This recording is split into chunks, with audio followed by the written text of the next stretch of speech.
Hey everybody, Real with Wes coming at you here. Like I told you, it'll be a little later, a little sooner sometimes, but I'll make sure to come to you guys daily.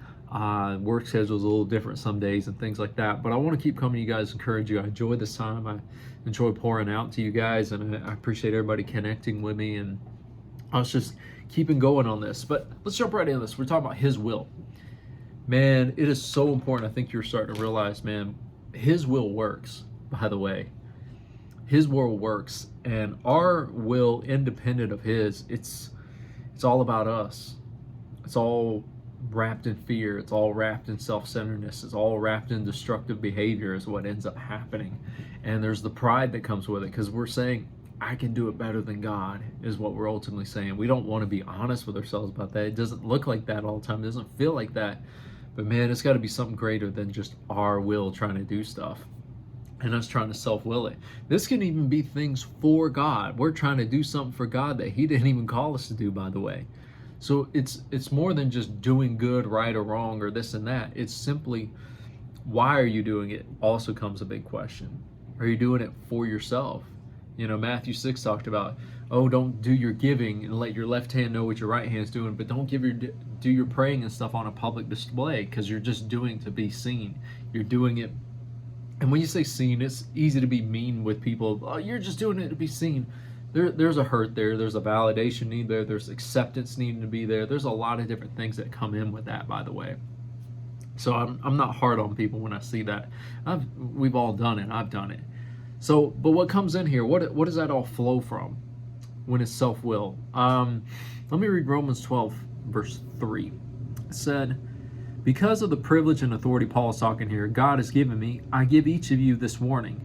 Don't think you are better than you really are. Be honest in your evaluation of yourselves, measuring selves by the faith God has given. That's a mouthful, but you don't have to put on this front that self-will will make you do, and instead of submitting to God's will is what it ultimately is here. Excuse me, just adjusting here so we can kind of go through this. So when you get into self, and the self-will part is self-serving, like I just gave that example. You're talking about you're trying to pray in front of everybody because you want validation, because you need something. And so now you're even doing good things. You can be doing things for what you would call, quote unquote, for God, and it be with this undertone of emotion, undertone of agenda. I'm trying to get something out of it. And that messes everything up. And so what happens is, we're talking about see yourself soberly, you're also trying to build this image around you that's false. And that false image around you is eventually going to fall apart, and it crashes what happens, because you're never dealing with the real issue, which is you're in yourself and you're doing things your self-will. And then when it falls apart and everybody sees it, it's like it's a mess is what it is. You come out wrecked. But that's the importance of submitting to God's will and humbling ourselves to our God's will. And so you don't get lost in this intoxication of yourself. That's what's talking about. When you start overestimating yourself, you try to self-will things, you feel what you're needing in your own self-centeredness. Well, I need to do this. This looks like the right next step. This looks like the next thing. You hear already where that's going. You're not operating in godly wisdom. You're operating in your own wisdom, which James 4, we'll get into that tomorrow, talks about that. James 3 and 4 talks about there's a wisdom of this world. It's based in a lot of jealousy and insecurity, by the way. So you go about things in the wrong way, in the wrong manner, by the way, because you're not submitted to the will of God and submitted to His process. Remember, you back up, we're talking about renewing the mind there. So that's the key.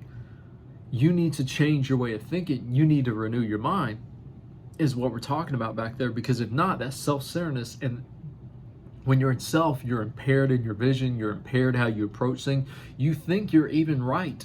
You think you deserve this. You think you're entitled to things. It spirals and spirals and spirals, and then you start hurting people, and you start reasoning that it's okay to hurt people, it's okay to do this. All this comes out of self-will. All this comes out of self-will, by the way. But when we can submit to His will, you'd be surprised how much comes out of self-will, because self-will is self-centeredness. But you'll be surprised, how do you get out of that? God, I need you. God, I need you. See, it said be honest with yourself. That's where it starts. I'm going to be honest with myself. I have an issue. I have a problem in these areas. I'm struggling with this. And when you get honest with yourself, you can next step say, I need God. God, you are the one that can change this in me. And then the next step is you committing to, I'm going to submit to you, God, and your will to do whatever it takes. And I'm going to follow you, and I'm going to let you be God. I'm going to get out of myself, because also when you're telling yourself and self, well, what is it talking about? You're more important than you are. You think you got this. Boy, you think you got this. You think, I'm the man. I'm the whatever you want to say following after that. I got it. I'm it. And you don't. Without God, you don't got it. You don't. And that's where the mind renewal has to change. The mind renewal is trying to get you to say, quit thinking from a self-centered place, and all the toxic thoughts that flow is what it's from. Well, how do I do that? I got to submit to God's will. I got to say, God, you're greater. God, you know better. And as we read earlier, man, God's got your perfect will in his mindset. God's got you fully on his mind, and he knows better what's best for you. But can we submit to it? And when we do, man, grace flows from that. And so we have to get our pride out of the way. We got to make sure we're estimating ourselves correctly, is what it is. Not trying to put on the front, not trying to put on the show, not trying to put on all this other stuff that blinds us to the will of God.